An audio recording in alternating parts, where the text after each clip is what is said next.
9 hal yang tidak akan diakui si narsistik.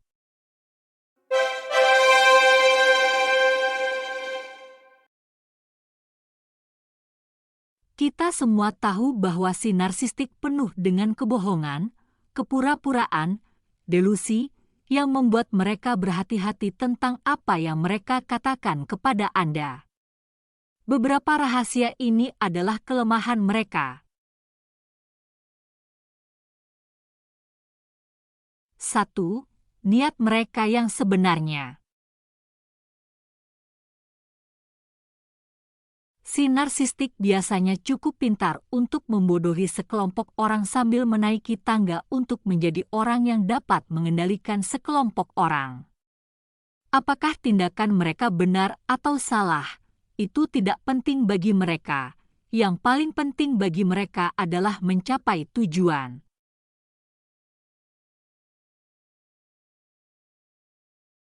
Si narsistik bersembunyi di balik kepribadian buatan mereka yang palsu, menyembunyikan niat sebenarnya yang mereka miliki untuk melakukan apapun. Mereka tidak suka orang tahu apa yang mereka lakukan di belakang layar karena jika hal itu yang terjadi, niat mereka akan terungkap.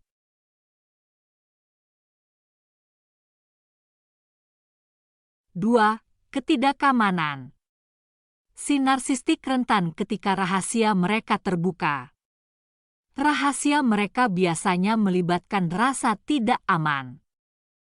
Ketidakamanan mereka adalah akar dari semua realitas yang dibuat-buat, mengarahkan mereka untuk melanjutkan ke hal lain yang tidak terpikirkan untuk mengkompensasi kekurangan mereka.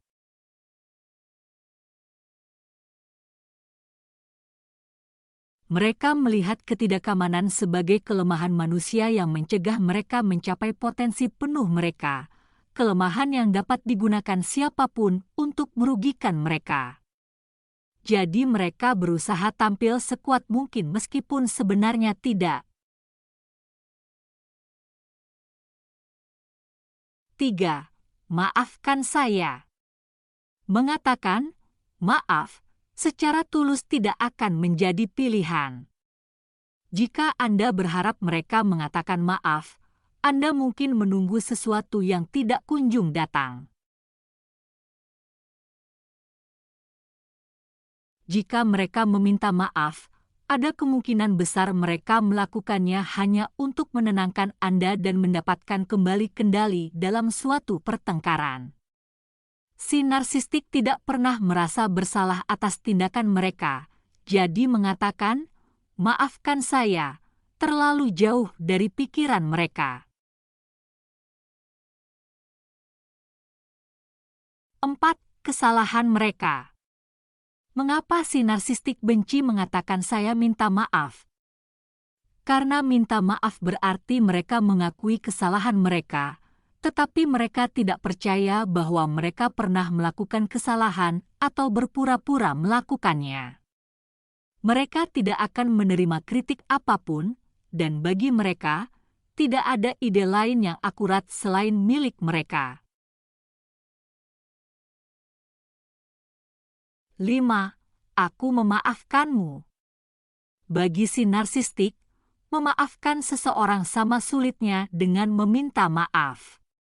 Mengatakan, aku memaafkanmu, hampir sama dengan mengatakan, aku mencintaimu untuk mereka. Tidak ada pengampunan dalam kamus si narsistik, yang ada hanya hukuman. Memaafkan dosa seseorang berarti mementingkan orang lain selain diri mereka sendiri, yang bertentangan dengan inti narsisme.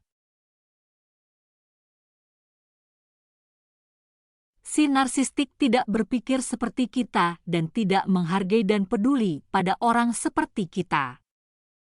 Pengampunan bukanlah pilihan jika orang yang mereka cintai telah mengecewakan mereka.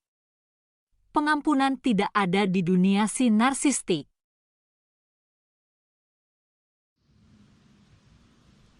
6.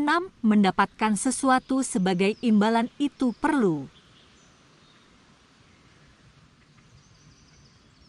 adalah naluri dasar manusia untuk membalas kasih sayang yang diberikan kepada kita, tetapi si narsistik sangat berbeda. Naluri mereka tahu bahwa mereka harus mendapatkan sesuatu dari suatu hubungan. Namun, masalahnya adalah mereka begitu fokus pada keuntungan yang mereka dapatkan, menyebabkan mereka melupakan apa yang penting, yaitu koneksi dan keintiman mereka dengan orang yang terdekat. Tetapi si narsistik tidak mengatakan itu kepada Anda.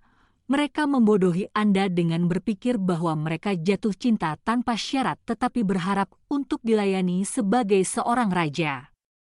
Meskipun mereka tidak mengatakannya, mereka akan menuntut hal ini dengan bahasa tubuh dan sifat pengontrol mereka. Dengan satu atau lain cara, Anda akan segera dibuang ketika si narsistik tidak menganggap Anda berguna lagi.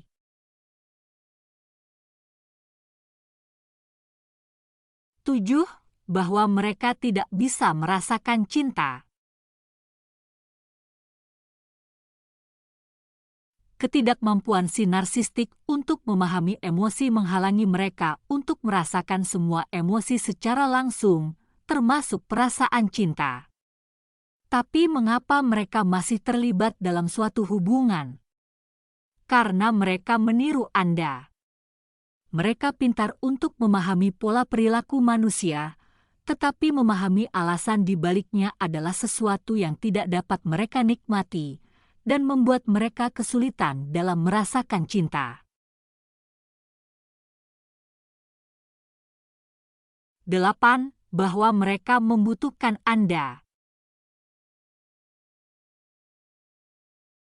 Si narsistik begitu arogan sehingga mereka tidak mengakui bahwa mereka bergantung pada Anda untuk berfungsi. Dalam suatu hubungan, mereka akan selalu bertindak sebagai alfa. Kenyataannya, Andalah yang menjaga kelangsungan hubungan dengan mereka. Jadi jika Anda menjalin hubungan dengan si narsistik, jangan tertipu oleh ancaman karena merekalah yang lebih membutuhkan Anda, bukan sebaliknya. 9. Bahwa mereka membutuhkan terapi.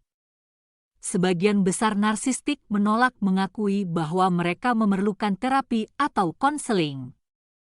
Mereka melihat terapi sebagai ancaman bagi ego mereka yang rapuh, dan mengakui bahwa mereka membutuhkan bantuan adalah tanda kelemahan. Jadi mendengar mereka membutuhkan terapi langsung melalui mulut mereka adalah hal yang mustahil. Mereka hanya menghargai memiliki kekuasaan atas sesuatu atau seseorang.